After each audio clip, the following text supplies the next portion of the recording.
Selamat pagi Bu, mohon izin saya menyesuaikan. Mohon izin Ibu menyesuaikan. Izin pemeranan diri, nama Taruna Remaja Michael Hagan Teguh Ginting dengan notar 220128. Saya dari kelas TD2.14 dengan nomor urut 14. Pada kesempatan kali ini, saya akan mempresentasikan mengenai penjelasan layout pada proyek UTS Peta Kabupaten Padang Lawas Utara.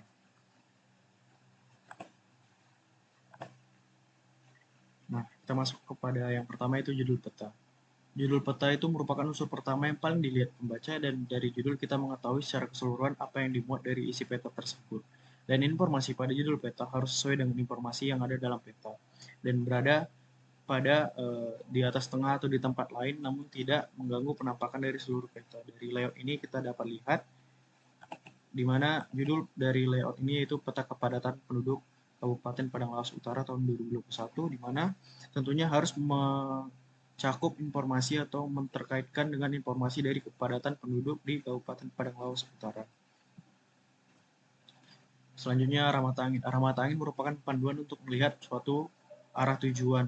Nah, dengan adanya mata angin, kita tidak akan tersesat. Di sini sudah terdapat arah mata angin utara, timur, selatan, dan barat. Di mana misalkan kita pada titik ini, apabila kita terus bergerak hingga ke Singgambat, maka kita bergerak ke arah timur. Sementara kalau kita bergerak ke arah utara, kita akan terus bergerak menuju ke arah Dorok Sigongkulan. Dan apabila kita menuju ke selatan, kita akan bergerak menuju Portibi, ataupun apabila kita bergerak dari sini, kita dapat juga bergerak menuju ke Batangonang.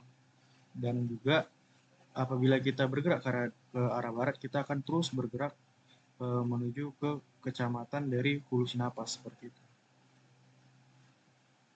Selanjutnya, skala numerik. Skala peta merupakan angka yang menunjukkan perbandingan antara jarak pada bidang datar dengan jarak sebenarnya di permukaan bumi. Secara skala numerik adalah skala yang paling sering digunakan dan juga mudah dimengerti karena menggunakan angka sebagai pembanding dari jaraknya. Perbandingan jarak pada peta ditulis dengan 1 cm. Dan juga kita lihat skala pada layout ini itu 1/800.000, berarti 1 cm pada peta mempresentasikan 800.000 cm jarak sebenarnya, atau sekitar 8 km. Dan juga selanjutnya itu skala batang atau skala grafik, yang dimana berbentuk garis seperti ini, yang berbentuk grafik yang dimulai dengan angka 0 dan juga seterusnya, seperti itu. Dan juga memiliki keuntungan karena bila diperbesar atau diperkecil dengan foto, maka perbandingan ukuran skala terhadap petanya tetap, karena bagian dari skala ini ikut membesar atau menjadi kecil.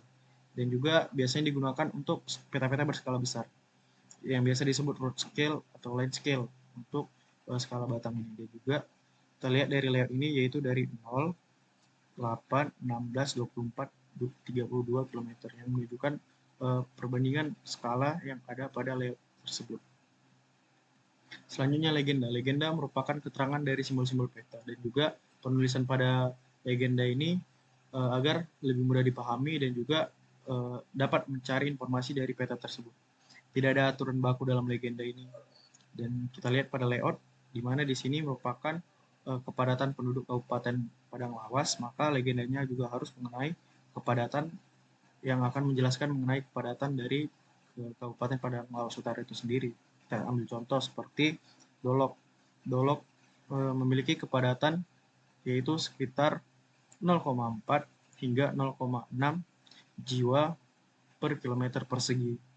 Dan juga harus kita lihat di mana semakin gelap warna dari legenda menyatakan semakin padatnya kepadatan yang ada pada kecamatan tersebut, seperti itu. Selanjutnya, sumber peta. Sumber peta itu referensi data dari pembuatan peta, yang merupakan keterangan dari mana informasi dalam peta itu didapatkan. Dan sumber yang ada digunakan pada layout ini, pertama aplikasi SIG, Sistem Informasi Geografis dari Quantum GIS, di mana kita menggunakan aplikasi ini untuk membuat layout ini. Dan juga shapefile peta GADM untuk mendapatkan peta dari Kabupaten Padang Lawas Utara, di mana kita bisa mengaksesnya dari gadm.org dan QGIS-nya dari qgis.org. Dan juga data penduduk, yaitu dari BPS Kabupaten Padang Lawas Utara, yaitu https://palutakap bps.go.id. Dan di sini nanti dapat kita lihat jumlah penduduknya dan juga nanti luas wilayahnya. Dan juga kalau kita bagikan, kita akan mendapatkan kepadatan penduduknya.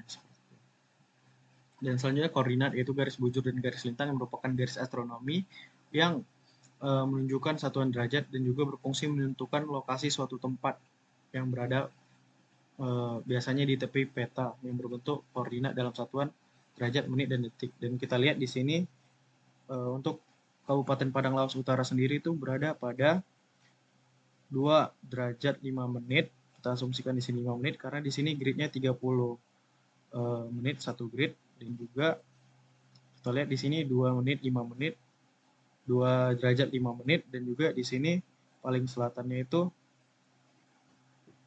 yaitu 1 derajat 15 menit di situ. Berarti di antara 2 menit 5 detik hingga 1 derajat 15 menit lintang utara, dan juga kita lihat yaitu 99 derajat 5 menit hingga ke 90 hingga 100 derajat 45 menit dari bujur timur seperti itu.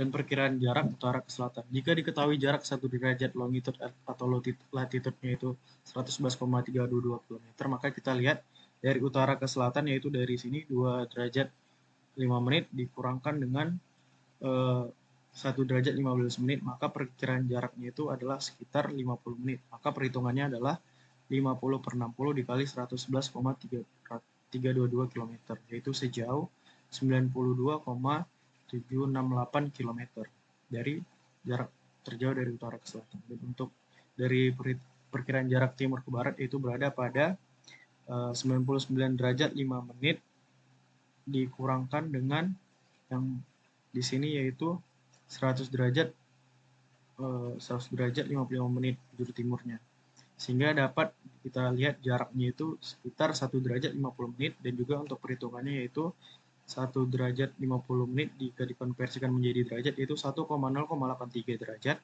kita kalikan dengan 111,322 km, dan hasilnya itu 120,59 km. Selanjutnya kecamatan terpadat dalam untuk satuan kepadatan penduduk yaitu jiwa per kilometer persegi, yaitu kecamatan Portibi, di mana apabila kita menghitung menggunakan luas dari BPS, yaitu kepadatan pertama itu kita dapat 1,454 jiwa per kilometer persegi. Sementara apabila kita menggunakan luas dari GADM, maka kita akan mendapatkan kepadatan kedua itu 1,826 jiwa per kilometer persegi. Sekian presentasi saya.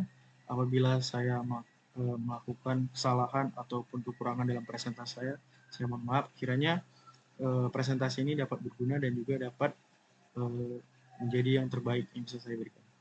Terima kasih atas kesempatan yang telah Ibu berikan untuk merevisi tugasnya, dan terima kasih juga atas saran dan masukan yang telah Ibu berikan. Siap, terima kasih.